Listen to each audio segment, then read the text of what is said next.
Yemen का एक अमीर ताजिर उमरुल कैस यमानी जब मौला अली अलैहिस्सलाम के फजाइल सुनता है तो दिल से दीवाना हो जाता है। वो फौरन मदीना आता है और लोगों से कहता है कि मुझे मौला अली अलैहिस्सलाम की खिदमत में ले चलो। जैसे ही उसकी नज़र मौला अली अलैहिस्सलाम के नूरानी चेहरे पर पड़ती है तो फौरन कदमों में गिर जाता है और अर्ज करता है, या अली, मैं आपकी मोहब्बत में दीवाना हो चुका हूँ। चाहता हूँ कि मदीना में ही क़याम करूँ और अपनी सारी दौलत आपकी खिदमत में पेश कर दूँ। मौला अली अलैहिस्सलाम ने फरमाया, ए उमरुल कैस, तुम्हारी सारी दौलत तुम्हारी दोनों बेटियों की है, इसे बराबर तकसीम कर दो और मदीना में सुकूनत इख्तियार कर लो। उसने अर्ज किया, मौला, मेरी एक और ख्वाहिश है कि आप मेरी दोनों बेटियों के निकाह अपने बेटों से फरमा दें। मौला ने इस ख्वाहिश को कबूल फरमाया। बड़ी बेटी उम्मे फूहा का निकाह इमाम हसन अलैहिस्सलाम से और छोटी बेटी बीबी उम्मे रुबाब का निकाह इमाम हुसैन अलैहिस्सलाम से कर दिया। बीबी रुबाब निहायत साबिर, सखी और बाहिया खातून थीं।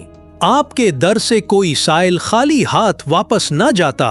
इमाम हुसैन अलैहिस्सलाम आपसे बहुत मोहब्बत करते थे। फरमाते थे, मुझे वो घर अच्छा नहीं लगता जिसमें रुबाब और सकीना न हो। 60 हिजरी को मदीना में बीबी सकीना की विलादत हुई और हिजरी को बीबी रबाब के बतन से हजरत अली असगर अलैहिस्सलाम पैदा हुए। जब इमाम हुसैन अलैहिस्सलाम ने मदीना छोड़ने का फैसला किया तो बीबी रबाब ने अपनी सारी दौलत इमाम की खिदमत में पेश करना चाही। मौला ने फरमाया, हमारे खानदान की औरतें यतीमों के माल पर हक नहीं जताती, तुम्हारा हक है, इसे संभालो। जब करबला का सफ़र शुरू हुआ तो उस वक्त बीबी सकीना की उम्र सिर्फ 3 साल 7 माह और 4 दिन थी और हज़रत अली असगर की उम्र सिर्फ 18 दिन। सफ़र के दौरान बीबी रबाब हमेशा इमाम हुसैन अलैहिस्सलाम के साथ रहीं। जब करबला में पानी बंद कर दिया गया तो अली असगर प्यास की शिद्दत से बलिकने लगे। 9 मुहर्रम की रात बीबी रबाब ने अपने 6 माह के मासूम को सीने से लगाया और कहा, ए मेरे लाल, कल तुम ऐसी कुर्बानी देना कि क़यामत तक मैं सुरखरू रहूं। 10 मुहर्रम को जब कोई मदद के लिए न बचा तो इमाम हुसैन अलैहिस्सलाम अली असगर को लेकर यजीदी फौज के सामने गए और कहा, अगर मुझसे दुश्मनी है तो उस मासूम बच्चे का क्या कसूर है, उसे पानी दे दो। मगर बेरहम उमर बिन साद ने हरमला को हुक्म दिया कि उस बच्चे का निशाना लो। हरमला ने 3 नोक वाला तीर चलाया जो अली असगर के कान, हल्क और कमर को चीरता हुआ इमाम के बाजू तक जा लगा। इमाम हुसैन अलैहिस्सलाम ने आसमान की तरफ खून उछाला, मगर आसमान ने भी लेने से इनकार कर दिया, जमीन ने भी कबूल न किया। इमाम ने वो खून अपने चेहरे पर मिल लिया और अल्लाह की बारगाह में अर्ज की, या अल्लाह, इस कुर्बानी को कबूल फरमा।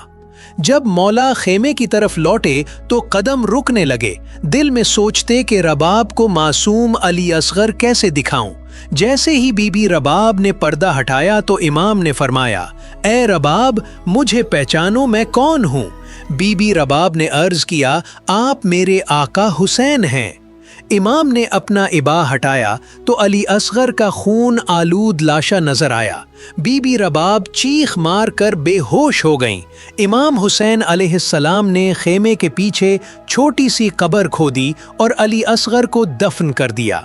शहादत के बाद बीबी रबाब ने अल्लाह से वादा किया कि जब तक जिंदा रहूंगी न ठंडा पानी पीऊंगी न साए में बैठूंगी। वो मुसलसल धूप में बैठकर गिरिए करती रहीं। शाम के कैद खाने में भी आपकी हालत न बदली। बीबी सकीना की शहादत पर आप शिद्दत गम से बेहाल हो गईं। जब असीरी के बाद काफिला मदीना वापस आया तो बीबी रबाब ने अपनी बाकी सारी जिंदगी इमाम हुसैन अलैहिस्सलाम के गम में गुजारी। آپ نے مدینہ میں مجالس کا آغاز کیا اور سارا مال حسین علیہ السلام کے غم کو زندہ رکھنے میں خرچ کر دیا۔ آخر کار ایک دن امام زین العابدین علیہ السلام نے آپ کو سائے میں آنے کا حکم دیا، مگر بی بی رباب نے آسمان کی طرف دیکھا اور عرض کی، اے اللہ، ایک طرف امام وقت کا حکم ہے اور دوسری طرف میں نے اپنے حسین سے جو وعدہ کیا ہے، تو اب میرا وعدہ پورا کر۔ بی بی اٹھنے لگیں لیکن اسی لمحے زمین پر گر گئیں اور جان اپنے رب کے سپرد کر دی۔ آپ کی تدفین جنت البقیع میں ہوئی۔